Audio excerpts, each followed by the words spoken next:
The most expensive wine in the world is about $500,000. Just imagine if you had possession of such treasure. Welcome to a show that lets you meet interesting people who have unusual careers. This is all about connecting brands. It's Crossover with me, Harleen Jabbal. Our guest today is walking uncharted waters, and she has dared to taste. Yes, a sommelier. Let's meet Victoria Munywoki, wine director of Ethnovino.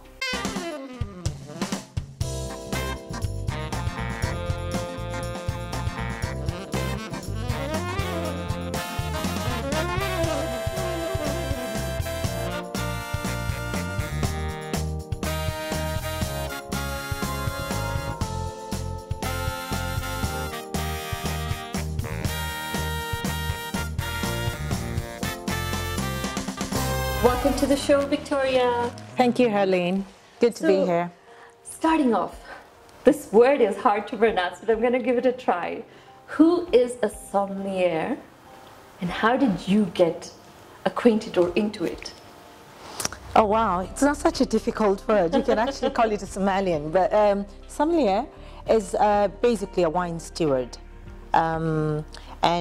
Historically, that would be like a wine waiter, someone who works in a restaurant and is in charge of selection and, you know, service of wine.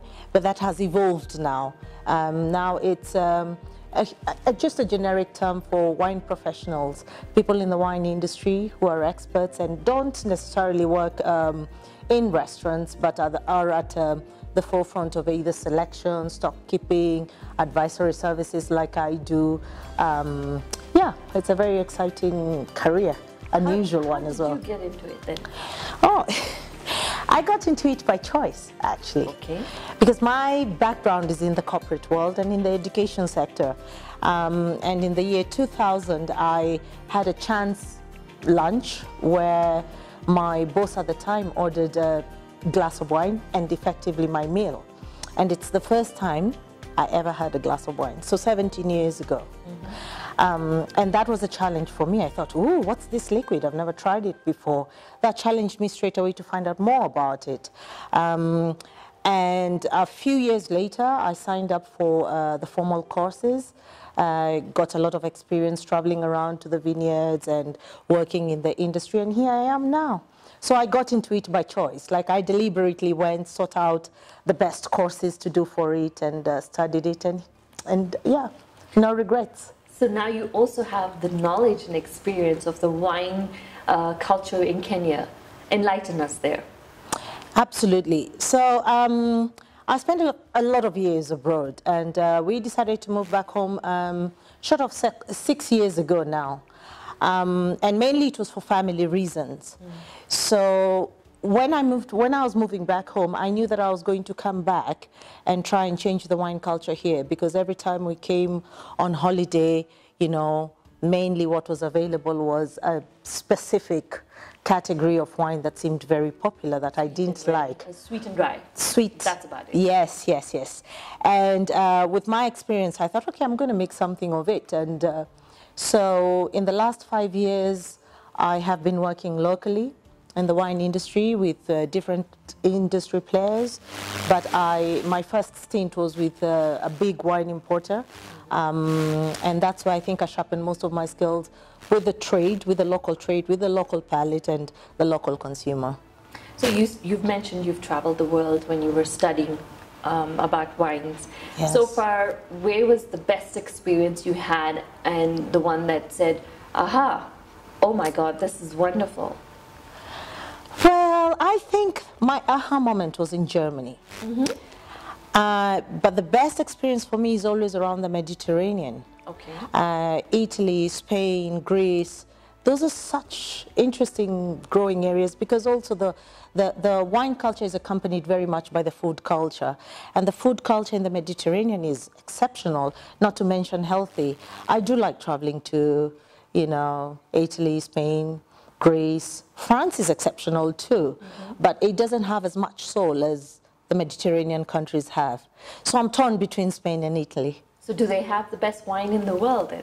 I wouldn't say that. I think that's very subjective. The best wine is your best experience, Okay. if you ask me. So every wine growing culture has special wines. Remember, I think wines are made with different grape varietals, and how they vinify the wine is very dependent on their palate and how that grape can be, you know, produced or worked with to produce a very good wine. So I wouldn't say that they have the best wines, but they have exceptional wines. And every wine growing area for me, wine growing country, has fantastic wines. You just have to find them. And also it's a matter of taste. What about Kenya? Have we ever tried to produce? Do we have anything in the market? Is there a future for us? Oh yes, absolutely. I love Kenyan wine. I mean, we're very, very lucky that there is a family that started growing wine a few years ago, perhaps as a hobby, but now they have commercialized their operations. And this wine is being grown in completely difficult conditions because it's smack at the equator. Oh. So on very fertile ground. The altitude is high, and I think you've heard of Leleshwa. Yes. Leleshwa wine, yes. I think it's admirable what they're doing. I'm proud that we have local wine. Very many, I mean, a huge percentage of African countries don't have their own local wine, save for, you know, a bit of Algeria, Morocco, and South Africa. So growing wine at the equator, I think we're doing very well. And I think the wines are good as well. They, you know, the white won a gold medal last year in South Africa. Well in its category, it was the best. Who would have thought? Yeah, I think we're doing very well. Going technical now. Yes. How is wine made? What makes it the one to go for versus a spirit or say a beer or just a soda for that matter? Why is it so lucrative? Wine is food. Okay. Yes. So you have, and good wine starts in the vineyard. So you have this grape that grows under such difficult conditions. And then the hand of the winemaker has to turn it into something exceptional, palatable, and, you know, enjoyable. So it starts in the vineyard. If you have a good crop, if you have a good harvest, then you're likely to have a good wine. So when you bring it to the production house, then you have to work with what you have, the grapes that you have. And you ferment the grapes so that we can get the alcohol. There's no point drinking non-alcoholic wine. So once the grapes are fermented, then the filtration process takes place. And then there's an aging process, a minimum aging process, depending on the varietal, depending on the quality of wine that you're trying to produce, and also depending on your philosophy as a winemaker. So the process is pretty much grow the grape, ferment it, age it, bottle it, and send it off to market. So is it true the older the age, the more valuable the wine is? Yes. Vintage matters, and vintage is a year of harvest. So if a wine, if a good grape, if a good crop is harvested in in a good year, where there was a good balance between sunlight, rain, and, you know, all the conditions that are necessary for growing wine, and if that varietal is age-worthy, then of course it is going to cost slightly more than your easy drinking wine. And the reason is simply because production is very expensive. Okay. If you age wine in a barrel, okay, there's a cost element to it. So if you say, for example, you age in French oak, one barrel costs 850 pounds. Wow. And can only take about 500 liters. Okay. So in those 500 liters, you're bottling 750 bottles. Yes. So there's a cost element to each bottle. So the more you age the wine, the pricier it's likely to be. And the more you age the wine, again, the more round and soft and complex the flavors are going to be. So it's going to cost more in the long run. But not all wine is made to be aged. Okay. Yeah. Wine is meant to be drunk. So you get wine that is made to be drunk now. Yes, enjoy it. So we're both wearing a little bit of blue. And I know there's this blue wine happening. Tell me more about that. Blue wine is fashion wine, if you like. And the innovators or the pioneers are Portuguese. Okay. And blue wine really is just some bit of excitement in the wine industry, and it is fermented wine, white wine as we know it, with a bit of coloring from natural pigmentation that is derived from grapes. I think, you know, the taste is different. The color is exciting and it looks great. I mean, I think we should have had a glass of blue wine here, you know. Next time, yeah. Have you tried it? I have. And lovely, that's why isn't I wanted it? to hear it from you that why is it so trendy at this moment? We're all looking for something different, you know. Red wine, white wine, bubble and fizz. That begins to be boring after some time. So you have all of this. Some color. We need some color. We need some pizzazz. We need a bit of, you know, fashion element to an otherwise luxury market anyway. There's blue wine. There's a bit of orange wine in the market as well. Oh, I don't know what's next. We'll wait and see. Yes. Victoria, I'm feeling that excitement from you. You're definitely very well conversant with wine. Now, I want to know who you are. As an entrepreneur, you've had a journey so far. Ups and downs, if you can share. And then a special message to anybody else who's watching and wants to become a specialist, if I may call that, like you. Well, I'm just a mother of two. I'm a wife, I'm a friend, but more importantly, I'm a wine lover. And I'm a tastemaker as well. I love eating, drinking in good company. So I'm very fortunate that my career has brought me thus far, and I nurture and mentor a lot of people in the trade.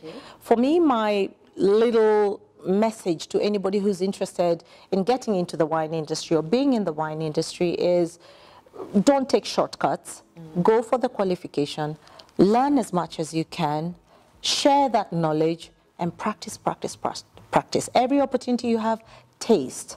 You know, think about what you're putting in your mouth. Think about, you know, how it's different from anything else you've taken before.